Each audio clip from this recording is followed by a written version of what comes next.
ဆုံးနာချာကိုစတင်ရောက်တဲ့အချိန်မှာပြန်လဲတွေးမိရအောင်ကလေးနဲ့စရောက်တဲ့အချိန်မှာပေါ့နော်စရောက်တဲ့အချိန်မှာရင်းနေတကြွရှိ activity တွေလုပ်တဲ့အချိန်မှာပြပြရွှင်ရွှင်တကြွနဲ့ပါဝင်လှုပ်ဆောင်ပေးရဲအဲ့အတွက်ကြောင့်မို့လို့အမြဲတမ်းပြန်လဲတွေးမိတိုင်းသတိရနေပါတယ်ပေါ့နော်အမှတ်တရလေးရရှိပါတယ်ရှင်ကြီးမားဆုံးစိန်ခေါ်မှုကဒီကလေးကျောင်းစရောက်တဲ့အချိန်မှာ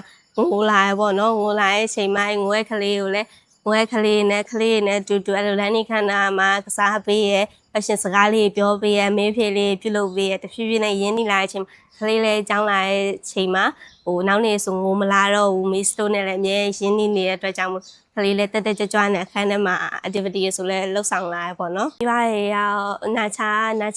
အမြဲတမ်းစားတဲ့တင်နေရမဟုတ်ဘူး activity တွေလုပ်ပေးရဲကြီးမားရဲ့မြစ်တာရဲ့ဉာဏ်ပညာရဲ့ထွင်ဖန်တီးမှုတွေရှိရဲ့အတွက်ကြောင့်မို့လို့နာချာကိုပို့တင်တယ်လို့ထင်ပါတယ်ရှင်။နောက်လာမယ့် school year မှာဆိုလို့ရှိရင်အရင်နှစ်တင်တဲ့ကလေးကိုအင်္ဂလိပ်